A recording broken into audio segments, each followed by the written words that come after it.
Assalamualaikum warahmatullahi wabarakatuh. Saya Fajrina Amelia Prasetya dari Prodi Arsitektur Universitas Mercu Buana. Kali ini saya akan menyampaikan materi tentang Al-Quran. Pengertian Al-Quran. Secara etimologis, kata Al-Quran mengandung arti bacaan atau yang dibaca. Lafal Al-Quran berbentuk isim masdar dengan makna isim maf'ul. Secara terminologis, definisi Al-Quran adalah kalamullah atau firman Allah untuk pedoman hidup umat manusia yang mengandung mukjizat diturunkan kepada Rasulullah SAW dalam bahasa Arab, yang diriwayatkan secara mutawatir, terdapat dalam mushaf, dan membacanya merupakan ibadah yang dimulai dari surat Al-Fatihah sampai dengan surat An-Nas. Bahkan mendengarkan orang yang membaca Al-Quran saja kita sudah mendapatkan pahala. Sejarah turunnya Al-Quran. Al-Quran adalah sumber agama atau juga ajaran Islam pertama dan utama. Al-Quran adalah kitab suci yang memuat firman-firman atau wahyu Allah, sama benar dengan yang disampaikan oleh malaikat Jibril kepada Nabi Muhammad sebagai Rasul Allah secara berangsur-angsur selama 22 tahun 2 bulan 22 hari. Mula-mula di Mekah, kemudian di Madinah. Tujuannya untuk menjadi pedoman atau petunjuk hidup bagi umat manusia, dan kehidupannya mencapai kesejahteraan di dunia ini dan kebahagiaan di akhirat kelak.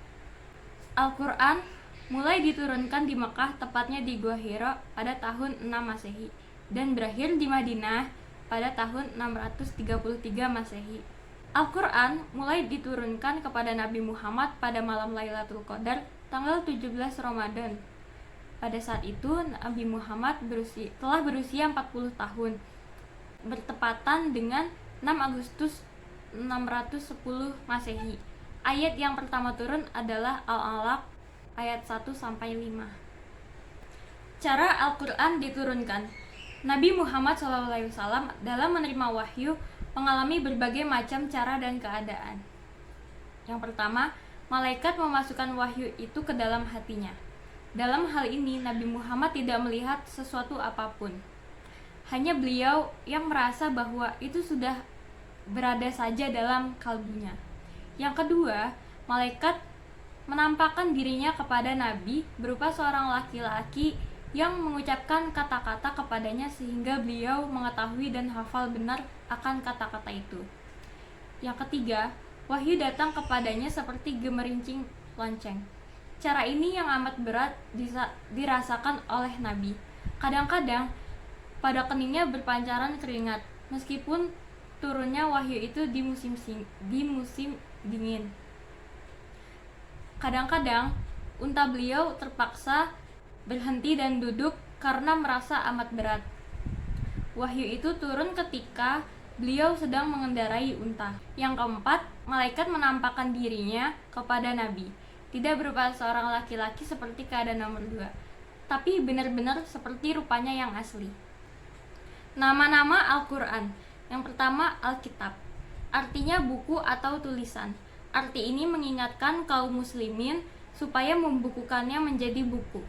Al-Quran dalam arti kitab terdapat dalam beberapa ayat Al-Quran, di antaranya Quran Surat Al-Baqarah ayat kedua. Yang kedua, Al-Quran artinya bacaan. Arti ini untuk mengingatkan supaya ia dipelihara atau dihafal bacaannya di luar kepala. Yang ketiga, Al-Furqan, artinya pemisah atau pembeda. Arti ini mengingatkan supaya dalam mencari garis pemisah antara kebenaran dengan kesalahan.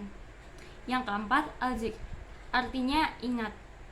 Arti ini menunjukkan bahwa ia berisikan peringatan dan agar selalu diingat tuntunannya dalam melakukan setiap tindakan. Selain 4 nama-nama Al-Quran yang telah saya sebutkan, ada lagi beberapa nama bagi Al-Quran.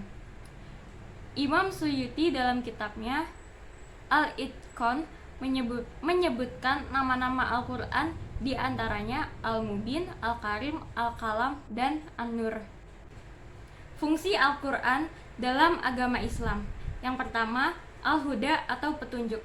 Al-Quran menjadi petunjuk bagi manusia secara umum, petunjuk bagi orang-orang yang bertakwa, dan juga petunjuk bagi orang-orang yang beriman. Kedua, Al-Furqan atau pemisah. Di dalam Al-Quran dijelaskan beberapa hal yang mengenai boleh dilakukan atau hal yang baik, dan hal yang tidak boleh dilakukan atau hal yang buruk. Ketiga, Asyifa atau obat. Al-Quran bisa menjadi obat penyakit mental, di mana membaca Al-Quran dan mengamalkannya dapat terhindar dari berbagai penyakit hati atau penyakit mental. Yang terakhir, Al-Mau'izah atau nasihat. Nasihat yang terdapat dalam Al-Quran biasanya berkaitan dengan sebuah peristiwa atau kejadian yang bisa dijadikan pelajaran bagi orang-orang di masa sekarang atau masa setelahnya. Demikianlah materi tentang Al-Quran yang bisa saya sampaikan. Kurang lebihnya mohon maaf. Wabillahi taufiq wal hidayah. Wassalamualaikum warahmatullahi wabarakatuh.